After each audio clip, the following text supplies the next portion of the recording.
Part of this presentation is what you're going to see on slides, because slides is almost the antithesis of social media. It's almost antisocial in a way. But at the same time, a good friend and I had a laugh about this presentation in that I'm also going to go old school and do t-shirt narratives, in that this is the first time I've ever given this talk, and it's a very personal talk. I've done work in this as a digital anthropologist for many years. But I've also, it's a secret part that no one knows, is that I, for a while, about 10 years ago, did a lot of work on understanding social media and its influence on politics and societies. And all of these things are starting to converge again. And what I noticed, I think 2006, 2007, as social media was gaining popularity and as it was accelerating in all of our lives, as mobile devices were becoming pervasive, there was this relationship not just between technology, but also humanity, also us as individuals.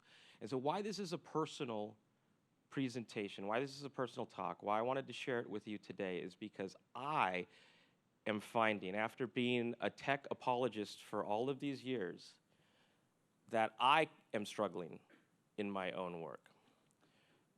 I wrote this article, or should I say I tried to write this article on how to focus while being distracted.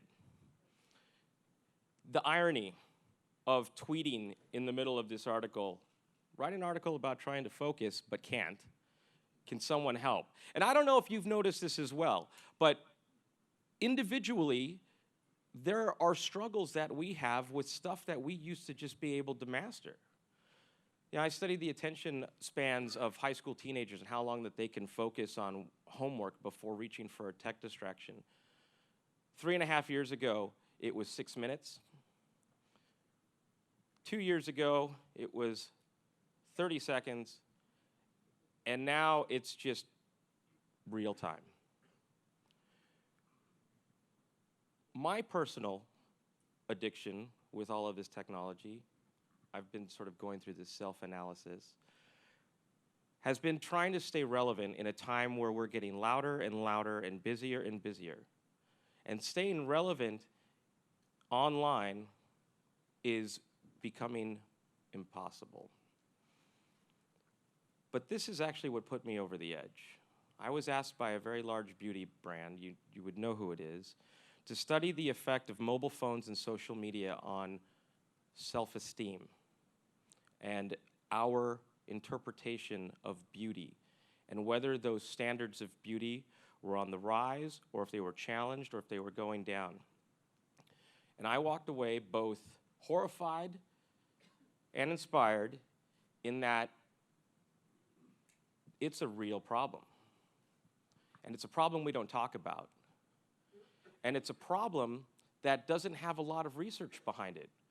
Unfortunately, this research was for use internally, so it's not ever going to see the light of day.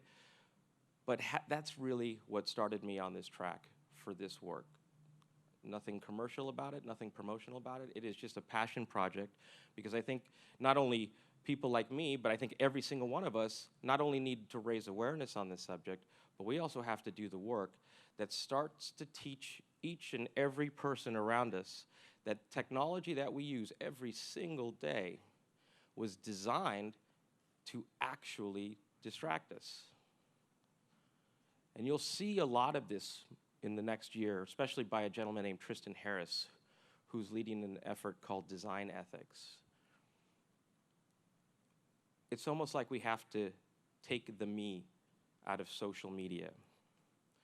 Because somewhere along the way, you could look outside the convention center and just watch people walk all day long with their heads in their phones. I counted how many people tripped over the curb yesterday just because they weren't paying attention. In the span of 15 minutes, I was already in the double digits. Tristan Harris recently said that when he was designing Google, he was designing at Facebook, they did so with intent to manipulate. And he said they had the power of gods without the wisdom, prudence, and compassion of gods. They designed without actually understanding what the net effect of all of this was going to be. And if you've ever heard the expression left to our own devices, I mean, it quite literally means that we are not controlled, that we can do what we want, yet our relationship with technology is controlling us. And it's not just about self-esteem or beauty or how we feel, it's also how we learn or how we don't learn. And this is why you're starting to see a lot of the same techniques that went into app design and social network design and mobile device design is also being used in journalism. Fake news, artificial intelligence. Whenever we look up, we see the problem all the time. You all have that friend. Maybe it's you, where someone says, you know what?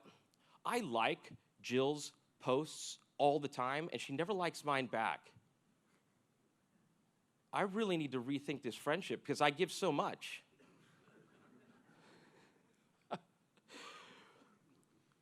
We're learning how to place the wrong types of value on everything around us. And we're reinforcing it, and it's being reinforced by the technology that we use and how people respond to how we use it. I mean, when's the last time your meal was actually enjoyed while it was warm? You had to first get Instagram, maybe Snapchat. I mean, how do you even make choices where you're going to share? This is a shower curtain that is for sale, just launched. Because, you know, why just focus on cleaning your body? How many of you absolutely hate seeing this with no response? Yeah, like, oh, it's the worst. Sometimes I do it just to mess with my friends. No reply was ever going to come.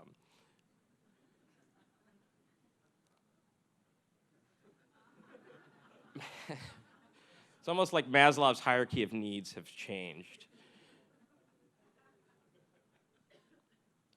I had a friend of mine draw this cartoon because just to capture the moment. I mean, think about it. You're skydiving. Which one are you going to pose to? You've only got so much time. Whoops. Somewhere along the way, as a digital anthropologist, you also become, just by nature, an anthropologist, a philosopher. Just all kinds of social sciences come into play. And none of this came with an instruction manual. Our parents didn't necessarily teach us. In fact, many parents are part of the problem without knowing it by giving their children devices. I was in Las Vegas last week, and I sat down at the bar to just kind of get into the zone for my presentation. And right next to me, a mother pulled up with her 2 kids, put them down, put the backpack on the table, got 2 iPads, got 2 headphones out, and then she sat and got her phone out. Family time. But I want you to think about this. Every time we take out that device, it's as if we are expecting an equal or greater reaction in a moment. When you share something, you expect those likes. You expect responses. And those are by design. The like button was created with the same types of principles that go into slot machine design. I think the irony of that, I mean, I've heard relationships too. I have to go to the next shirt because it's the next chapter now. Excuse me, anybody have any sexy music?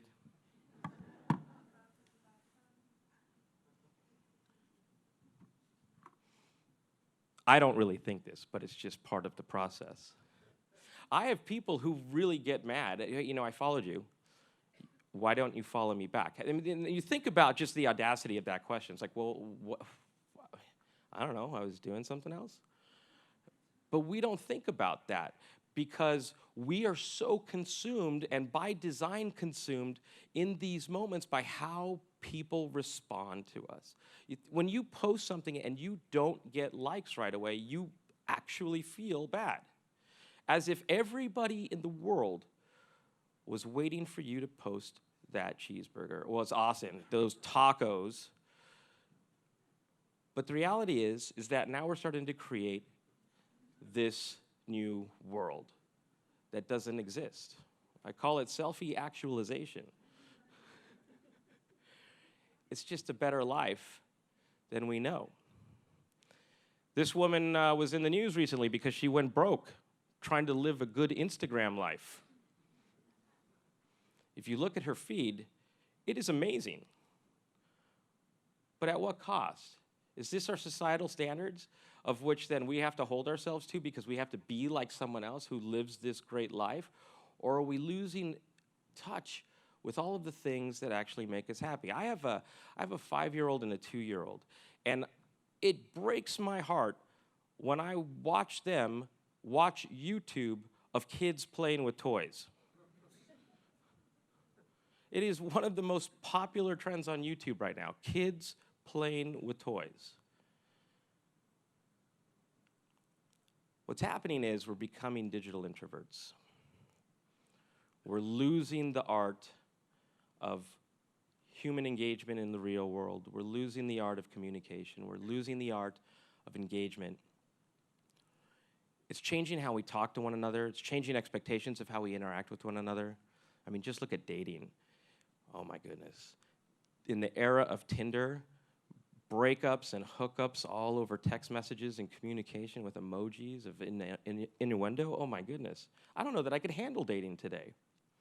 There's a real sidewalk in China. Austin would be a much safer city during South by Southwest with this. This is an intersection that just went live in the Netherlands last summer. I want you to think about how this conversation went down in the traffic engineering department.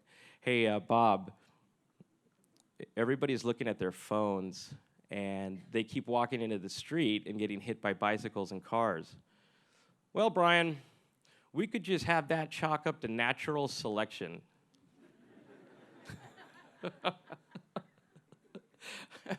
Or we could save lives.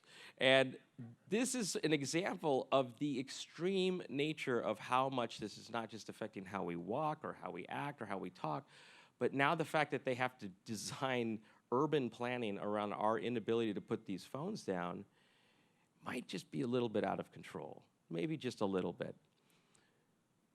But now it's playing out even more. If anybody has been to the Museum of Ice Cream or the Museum of Color in San Francisco, you'll know right away, within seconds of walking into these museums, that they're actually not museums at all. They're big Instagram photo booths. And that's what they were designed for. They were designed for you to take pictures of yourself in these museums to entice everyone else with FOMO, so that they'll come to the museum. It's actually a design strategy to make you feel like you're missing out. And these tickets go through scalpers, to the Museum of Ice Cream. And now it's sort of created this notion of what happens when we paint this life online that actually isn't us. Do we become that person? And in many ways, that is what's happening. I call it the law of accelerated selfie disruption to make it sound official. But what it's really doing is changing us, not just in how we communicate or how we don't, but every aspect of decision making. So I do a lot of research with Google, and we are hyper studying to what extent the mobile device is changing you and how you make decisions around what you're going to purchase or what you're not going to purchase. And a lot of businesses are in trouble in the next couple of years simply because we don't have the patience, we don't have the threshold the way that we used to. We research everything, but we want answers quickly. Some of you know I've done this research, but I'll share it with everybody else in that I've had to study as part of this work, for example, how long is too long to wait for an Uber before you open Lyft? In New York, it's 5 minutes. Why would you possibly wait 5 minutes for a car to come to you where you're standing? What's happening is we're creating a market of what I call accidental narcissists. And not that it's a bad thing, it's just that they're literally at the center of everything they do. I have to see what chapter we're going on now. Excuse me.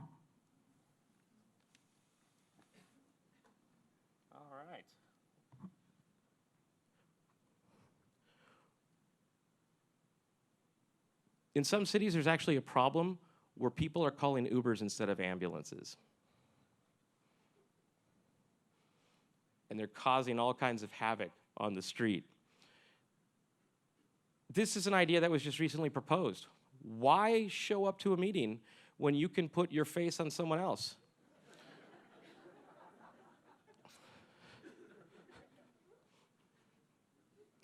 It's like a pattern here. We're not going backwards. Do you remember Klout? Remember when people used to obsess about their score? And then, I don't know if you saw this, but there was an app a few years ago called People that tried to launch, and they wanted to be the Yelp for people. So if you were going to hire someone, if you were going to date someone, you could see that score, you could read their reviews. Some people like me freaked out and tried to stop it. Other people thought it was a great idea. And I get the premise. But we are actually heading in that direction. Trust is actually going to be a social currency. They're looking at how do you measure people's online behavior in China right now to institute scores of which go to credit, go to livelihood. And so it's, at some point, it's going to play out here. So I started to study. Look, I'll just be honest with you. I've been trying to write my next book for the last 2 years, and I can't seem to do it. I can't write the way I used to. So I had to try to figure out what was going on in my life and maybe try to learn from that to help others, because after that's beauty research, that problem is not talked about enough. And now you have people who are really starting to call awareness to it, but not bringing solutions. I mean, Sean Parker, well, Facebook, you know, God only knows what it's doing to our children. After you cash out on $1 billion, how about before that? And every leader is now starting to talk about the dangers of all of these devices that they're selling readily to us. And we're lining up for it. I mean, as if we didn't have enough social networks. Every time there's a new one, everybody jumps on. And maybe it lasts for a week or 2 weeks. Maybe it doesn't. But this is a conversation that is, after all of these years, just starting to breach the surface. But it's happening on the tech side. Tristan Harris is a very interesting individual if you want to learn more about this, but he's teaching the tech community after all of these design tricks that they use. For example, have you ever noticed when you use Twitter or Instagram, when you open the app, it's like a split second before the number of notifications comes up.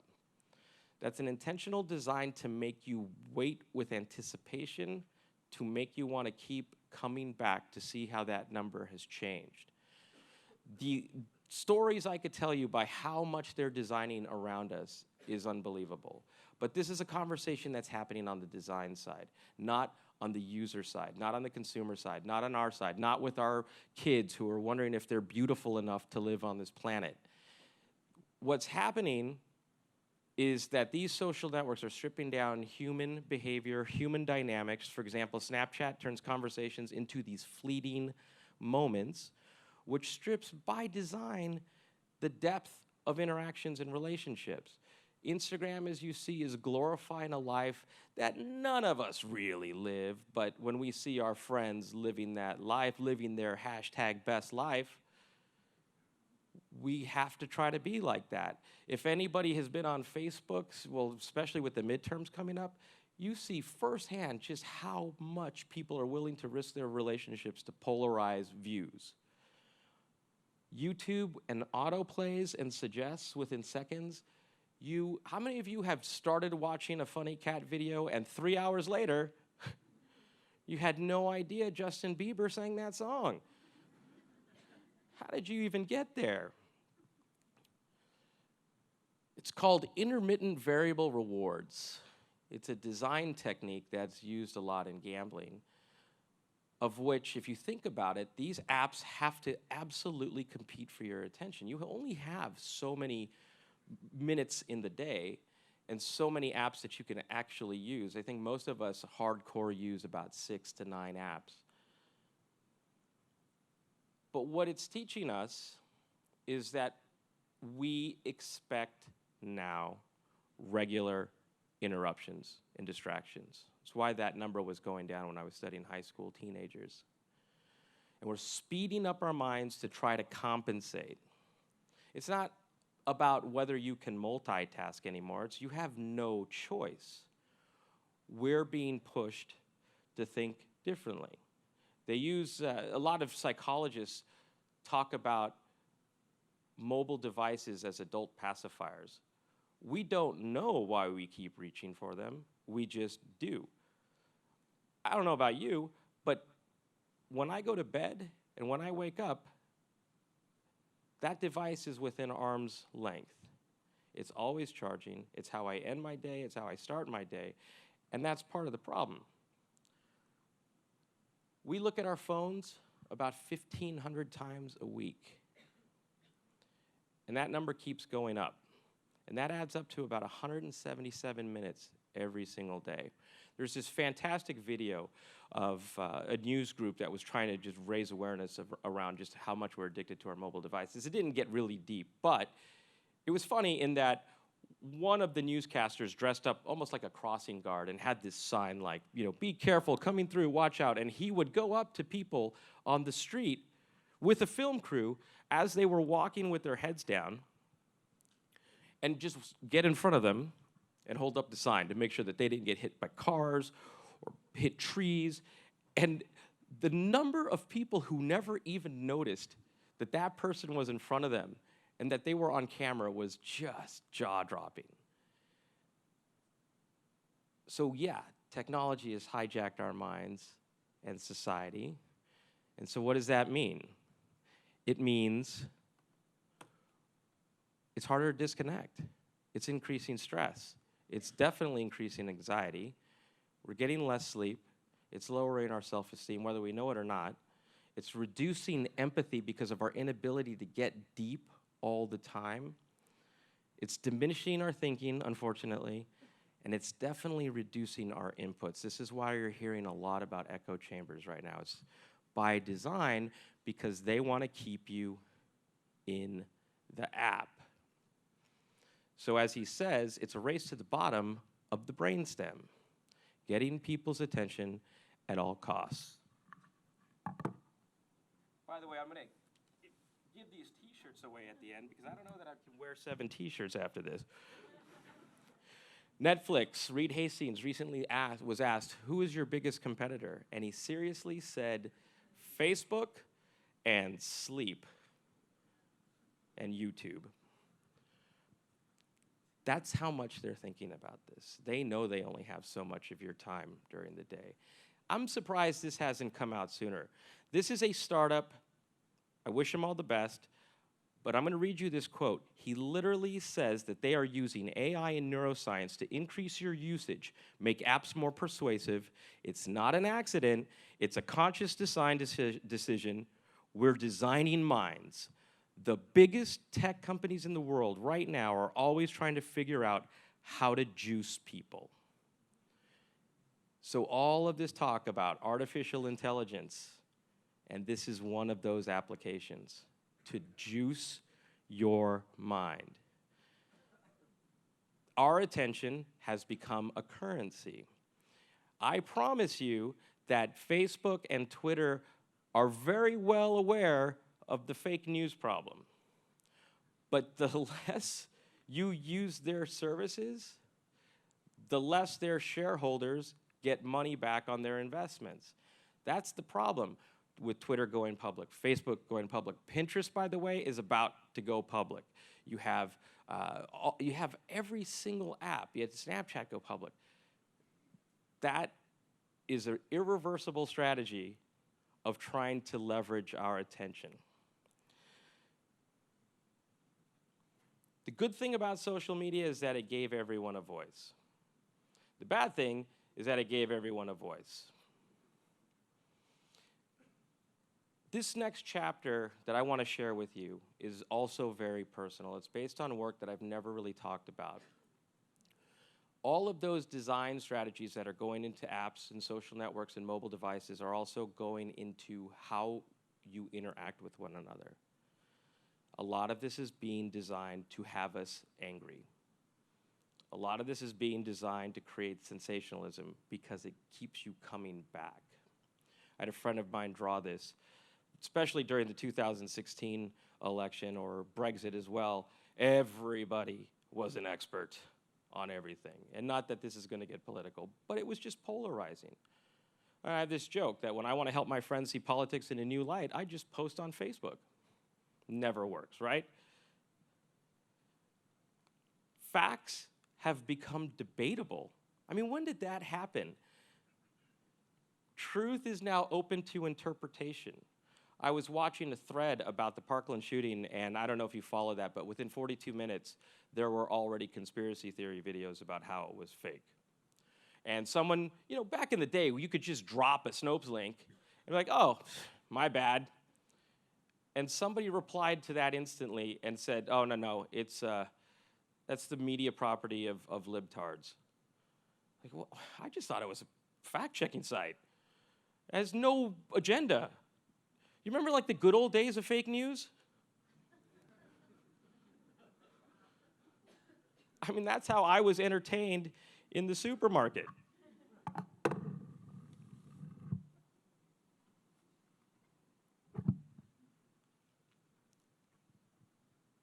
So the same science that we've talked about that's getting you to use your apps more and share more, there are people in this world who are trying to understand how to exploit your attention span so that you see certain information and that you react to it in certain ways. And I'm not picking a side, I'm just on the side of humanity. You can't have social networks like YouTube pushing a conspiracy theory as the #1 video at one moment after a crisis like that. That's not going to help anybody. But the fact is that they don't have human beings on the team that can see this and flag it and take it down quickly because it's all driven by algorithms. And it's time to hold them accountable. Because what happens is the more you're subjected to information when you're not at depth within a moment, the easier we become susceptible to misinformation. Not that we're looking for it, it just happens. And so there are teams of people, and you're starting to hear about this more and more, that are actually weaponizing social media to design outcomes. I'm a hopeless optimist.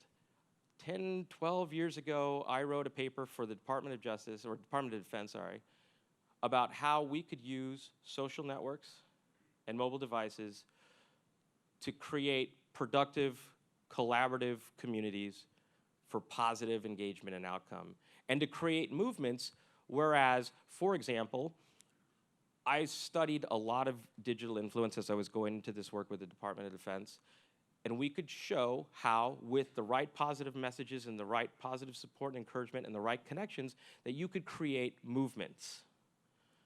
It got harder and harder over time because we became harder and harder to focus, or it just became harder and harder to focus. I did a project for the United Nations where we were trying to raise awareness among millennials of malaria in Africa. And a lot of really big celebrity friends of mine jumped in to help. We wanted to get the hashtag trending. We wanted to get donations going. It basically was $10 for a bed net. And in the first 3 days, I think we had something like 286,000 tweets. And so amplification, visibility, Bednet awareness, yeah, right on. I think we only had 80 Bednet donations out of that. And so I had to start asking people who were part of the program, hey, thanks for sharing the news and spreading the information. Why didn't you donate? Oh, because I retweeted you. You're welcome. I probably got you, I don't know, how many hundreds of donations. And the problem was, now we live in a society where if we say something, that's good enough to be a movement. But there isn't any centralization or organization around it anymore. And so here now, not just on the app side, but on the information side, those same design techniques are being used to feed us information that further isolates us from reality. They're exploiting cognitive bias so that we see what we need to see to reinforce our beliefs. It's by design. One of the executives at Mike said that what we figured out was that we could essentially monetize social justice. That you could commodify people's feelings for clicks. And those techniques, which aren't really discussed in depth as much as they should be, are exactly the same techniques that we're seeing from Russian trolls and from trolls all over the internet, that they're just borrowing from the stuff, all of those sensational headlines, all of that clickbait over the years, it's just right out of the playbook. Another thing that I've never really talked about is during the 2016 election, I experimented with a bot network to fight bots. Every time we could trace a link that was a mistruth, we could have that network spam that bot, but also everybody else that felt like that bot's news was real and started sharing it and calling them out. And we experimented it just to see if it would work, because I couldn't personally afford to take on all of the Russians myself. So I tried to take that information to Facebook and Twitter, and I couldn't get anywhere with it. I couldn't get anywhere with it. It was so heartbreaking. But what happens is, I had a friend of mine draw this cartoon too, I just love it. On the internet, nobody knows you're a robot. Bots have a way, even if they're full of shit, of spreading information by design. It starts a lot of times in these networks or in factories. And what it creates is, first, polarization. Here's where it gets dangerous. What you're looking at is a network of people who follow Hillary Clinton and who follow Trump. And what this study out of the MIT Media Lab found was that on the far right, in the red, that they were able to quantify that Trump followers literally live in their own world. They're not getting inputs, they don't have overlapping connections with people in the middle or on the other side.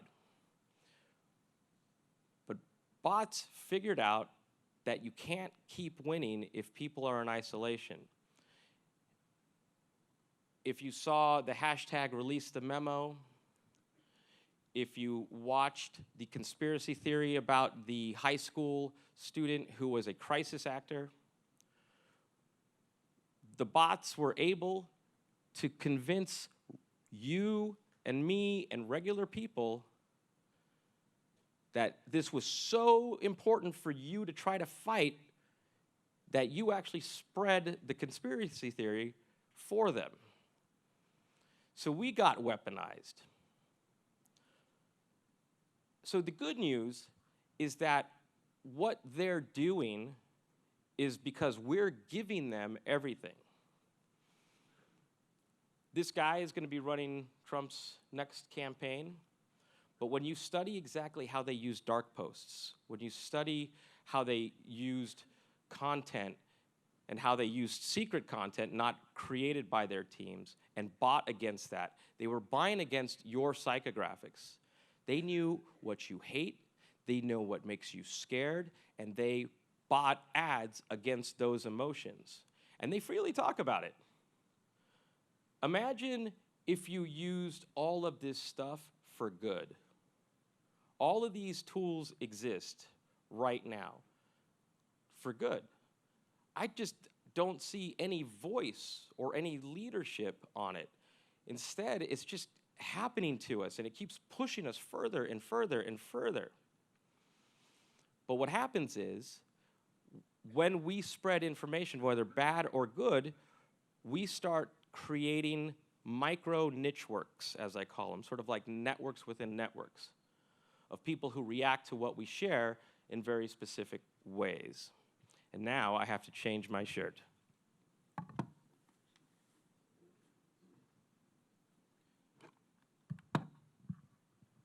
I don't know if you've seen this video, but there's some technology, it's also part AI, that you can take any content and put words in their mouth.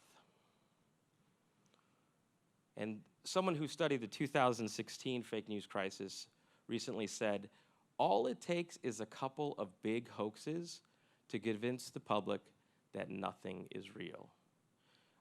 I do encourage you to look up this video on YouTube. It is mind-blowing. If there's no leadership on the other side, then I think aside from selfies and fake news and bots, that somebody has to take control. And I think that's just gonna have to be you and me, at least for now, not just in how we use technology, but also how those around us use technology, because all of this is actually pretty powerful. All of this is really positive. We got a voice. We actually have a voice, and we have networks of which we can bring people together around common passions and aspirations to inspire movements, to inspire meaningful change. And that starts with you. Understanding your relationship with these devices, understanding not just your relationship with the device, but the device's relationship with you. We are at a crossroads right now, a very important crossroads. This is why I'm so inspired. This is why I can't get to my next book, because this has to change. It's not going to get any better. The technology that I could keep showing you that's going to be used against us is just mind-blowing. There are apps right now that show you exactly how much time you spend on your phone, what apps you're using, how you're using them. And I could promise you that it'll change your relationship with your device. It's just one start. You've probably seen these digital detox camps coming up all over the place. They're pretty fashionable and trendy, so all these really cool kids are going to them. But they've really found out, though, that when you start to detach, even if it's just for a little while, you actually improve your posture. How ridiculous is that? You start having deeper friendships, more meaningful conversations that don't include, hey, did you know who the 26th president of the United States is? And your first response is no, but I could Google it. We start having conversations. The other thing that I thought was very interesting is that you shift from short-term to long-term memory increases. New perspectives, you actually start gaining better insights, your focus improves. There's all kinds of stuff that show when you're enjoying moments of silence and solitude that your brain is actually internalizing and evaluating information during that time. You're kind of firing new neurons to get you to think like you used to. Anytime you can get a cute dog picture in there, you gotta just bring that in. Mindfulness is something that isn't necessarily geeky or just for anyone with a man bun. It is actually something I encourage, is where I've been spending a lot of time, is just understanding how to build the muscle, how to build the rhythm of not living the way I was living yesterday and the day before that. It's just, it's intentional. It's a choice. I think that FOMO should actually stand for finally over missing out. That we take control of all of this. That we control the narrative. That we become the beacons for truth and information and productivity and networks, because the people who follow you, this is how influence works. It's not just about the Kardashians and their ability to peddle whatever's next. You actually reverberate online. And when you do it in meaningful ways, it's contagious. The real currency of social media is our actions and our voice. That we can be benevolent, we could be persistent, we can be consistent, we could be assistive in not just our experiences, but the experiences of those around us. And it has real-time value. You actually start to watch trust, reciprocity, relationships start to grow. And so with intent, with mindfulness, this is the way that we start to fix things. There's so much uncertainty out there. There's so much chaos. There's so much just information that we don't even know. We were seduced by all of this stuff. We continue to be seduced by it. But someone's got to be a beacon for value, energy, help, guidance, laughter, relief, engagement, validation, hope. I mean, if not you, then who? I think that in a world with so much misinformation and so much vanity,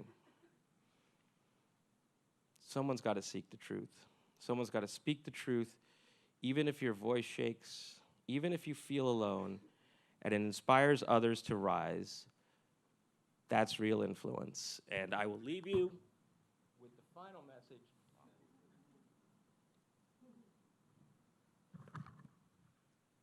Take control. Thank you very much.